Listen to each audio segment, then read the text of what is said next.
Dhaabbatni BPG Holistic Ministry jedhamu yeroo ammaa kana hojii ajaa'ibaa hojjechuu irratti argama.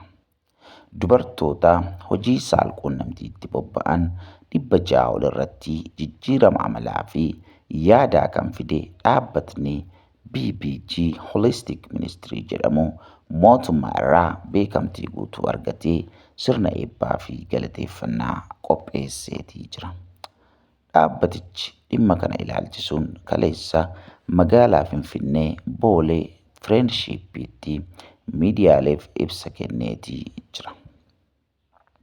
Waggoota 17 darban keessatti hojii lubbuu baraaruu hojjechaa kan ture BPG'n Holistic Ministry yookaan Bible Based Generation Holistic Ministry tajaajila hawaasummaa fi dargaggoota araada adda addaa akkasumallee araada garaagaraan miidhamanitti dhiyeenyaan gorsuu, leenjisuu fi barsiisuu keessatti hojii fakkeenyummaa guddaa qabu hojjetee jira.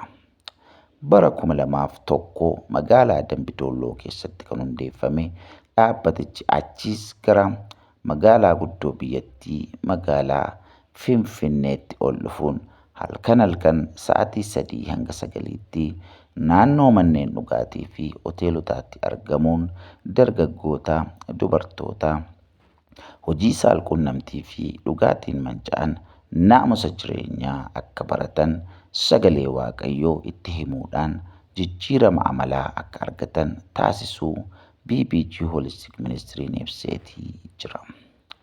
Dhamaatii hojii kanaanis dubartoota hojii saalquunnamtii irratti bobba'an jireenya isaanii mancaasan 600 ol sagalee Waaqayyoon qaqqabanii akka itti lallabanii fi gorsanis himaniitii jiru. Kana keessaa 30 kan ta'an yeroo ammaa hojii biizinasii saalquunnamtii kana keessaa bahanii weertuu dandamachiisuu dhaabbatichi kireesse keessatti kunuunfamaa akka jiran hundeessitooti dhaabbatichaas ibsaniiru. BPG'n yeroo ammaa kana hojii isaa caalmaatti bal'isee hojjechuuf mootummaa irraa hayyama guutuu argatee jira. Kana sababeeffachuun sanbata duraa dhufu waaree booda sa'aatii 8 eegalee mooraa Makaana Yesuus Seminariitti sagantaa galateeffannaa fi baneensaa waan geggeessuuf qooda fudhattoonnii fi namoonni hojii kana jaallatan akka irratti nuuf argamtan jechuun affeerraas taasisaniiru. Obboloonni hojii Waaqayyoo jaallatu hojjechaa jirtan kun eebbifamaa isiniin jenna. Dhugaadhumatti hojiin kun hojii baay'ee ajaa'ibaati. Hojii baay'ee ija qabudha. Hojii hojjetamuutii qabudha. Sababiin isaa egaa dhaabbatni kun kana duraa miidiyaa kanarratti beektu yeroo isaan waaqeffannaa garaagaraa qopheessanii waaqeffannaa kadhannaa halkan yeroo baay'ee keessumatti naannoo alamganaatti namoonni jiraattan beektu jechuudha.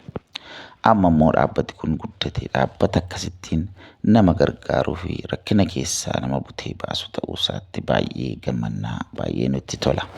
Kanaaf namooti sagantaa kana keessatti qooda fudhattan namoonni hojii kanarratti dhimmitan baay'ee galatoomaa isiniin jenna. Keessumatti obboleessi keenya Ermiyaas Qalbeessaa, Guutuu Biraanuu, Raajii Shiixalaa Machii, Saamu'eel Dassaalany namoonni jedhamtan dhimma kanarratti warri xiyyeeffattanii hojjechaa jirtan warri hojii gaarii kana irra jirtan Waaqayyo isin haa eebbisu. Waaqayyo ayyaana isaa isiniif haa baay'isu jenna. Ammallee hojii bareedaa fi hojii gaarii kana itti fufuu hin dhiisinaa. Jabaadhaa dhaloota irratti hojjedhaa isiniin jenna.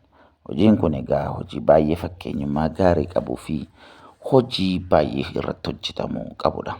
Dhaloota karaa garaagaraa egaa waan godhu wallaalee karaa barumsaas karaa amantiis abdii kutachaa jiru kana irratti hojjechuun dirqama keenya. Gorsuun, leenjisuun karaa ta'uufiin Waaqayyoon kadhachuufiin dirqama keenya. Wangeela barsiisuun dirqama keenya. Sammuu dhaloota kanaa kan jijjiiruu danda'u wangeeladha. Egaa dhaloonni kun barnoota biyya lafaa yookaan barnoota idileen illee baay'ee abdii kuteera waan ta'eef dhaloonni kun hagas mara baratee sammuu isaa jijjiiruu hin barbaadu. Karaa mana amantiis immoo barumsa amantii wangeela baratee sammuu isaa jijjiiruu hin barbaadu. Callisee olii gadi fiiguu barbaada waan ta'eef dhaloota kana barsiisuun, gorsuun, jajjabeessuun irratti hojjechuun dirqama nurraa eegamudha. Kanaaf haga dandeenyee haa barsiifnu, haa deeggarru, dhaloota kana haa tumsinu jenna. Dhaabbanni akka BBG kun baay'ee dhaabbata murteessaa fi dhaabbata ijoollee keenya du'arraa oolchuuf, salphinarraa oolchuuf egaa hundaa'e ta'uusaa gamanumaan isiniif dhaamuu barbaanna. Hordoftooti keenya hundumti keessan egaa dhaabbata kana simadhaa isiniin jenna. Dhaabbati kun dhaabbata gaarii fi bareedaa ta'edha. Dhaabbata dhaloonni ittiin oolanidha waan ta'eef jechuudha. Gaggeessitoonni egaa dhaabbata kanaa Waaqayyo ammayyuu ayyaana isiniif haa baay'isu, jabaadhaa, itti fufaa hojjedhaa isiniin jenna. Baay'ee isin jaallanna, baay'ee isin kabajna. Barri keessan jireenya keessan eebbifamu, eebbifamaa, yeroo gaarii qabaadhaa. Galatoomaa isiniin jenna.